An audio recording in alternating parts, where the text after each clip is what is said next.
President Trump billed his primetime speech last night as a really big news on the subject of election integrity.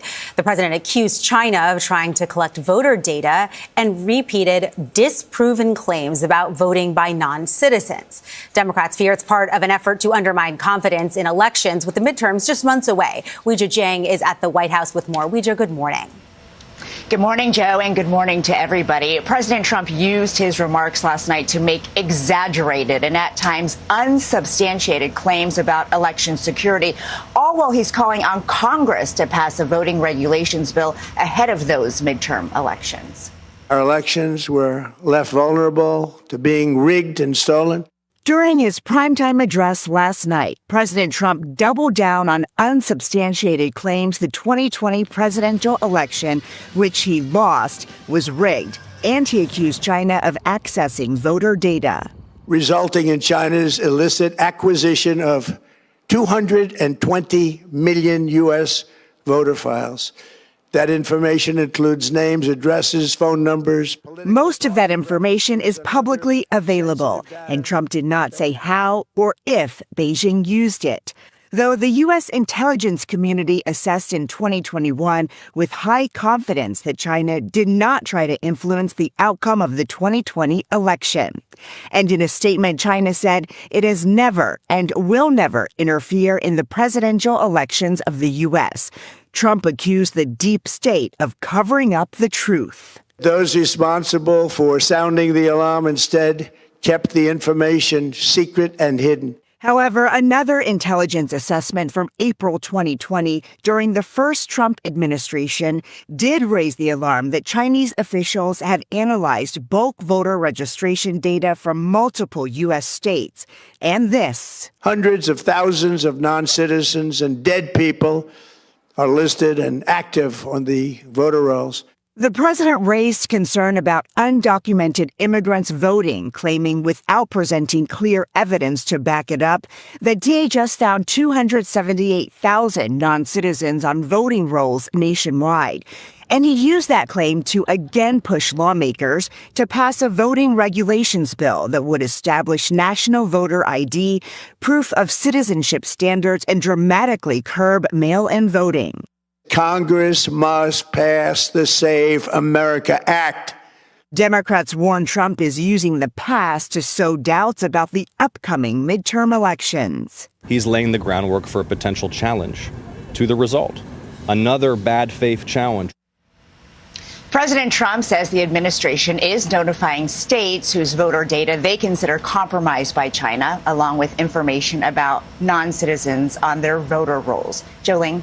Weijia, thank you. Joining us now to break this all down is CBS News election law contributor David Becker. He's also the executive director and founder of the Nonpartisan Center for Election Innovation and Research. Good morning. There is a lot going on in our country right now. We've got wars, inflation. Why did the president give this primetime address largely discussing debunked claims about election integrity? Boy, that's the big question, isn't it? I can't really answer that question because if you look at the evidence that was actually presented last night, that this administration has compiled over 18 months in total control of the federal government, using all of the resources of the intelligence community, the Department of Justice, the FBI, the Department of Homeland Security, looking for evidence that would justify or support the false claims that the 2020 election was stolen. In fact, what was released last night largely confirmed that that election was secure. Mm-hmm. It confirmed that there was no alteration of the vote totals. There was nothing done that would have affected those vote totals.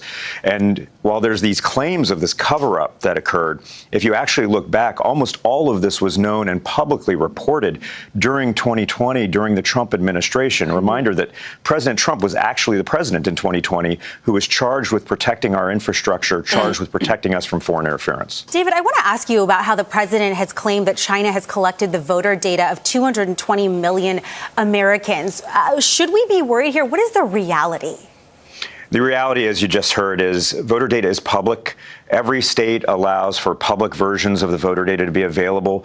The parties use it, the candidates use it for outreach, for voter engagement. It's also good for people who want our elections to have integrity because voter lists can be checked ahead of time to see if there are any problems with them, perhaps to challenge individual voters who might not be eligible, who might have moved away, et cetera. So every state has this publicly. There are states like Ohio and North Carolina that literally have it up on the web right now. You can go and find that if you just Google it. It's been long known that China is vacuuming up as much data on Americans as possible. This is probably some of the easiest data and the least concerning data that you could possibly have. There's no personally identifiable information in this. This is just the public files, and nothing that we heard last night changes that, and no one should be concerned about that. That's exactly what I was going to ask you, David, because the president has called this, quote, an unprecedented election security nightmare. So bottom line it for us, how secure do you think our structure is, and should Americans be worried when we go to the polls in November? Our system's as secure as it's ever been, Gail. It's always improving. We should always have these discussions about how to improve our election system. But for instance, he raised unsubstantiated claims about our voting machines. And the fact is, our voting machines are technology. We need technology to count our very complicated ballots very fast. We want that to happen. But we do not trust that technology. And voting machines, unlike other technology, have a variety of mitigation and resilience measures. They're kept under lock and key. They're tested regularly. And there's the paper ballots in every state except for Louisiana. Those ballots are audited by hand to confirm the machine counts were accurate. All right, David Becker, thank you so much.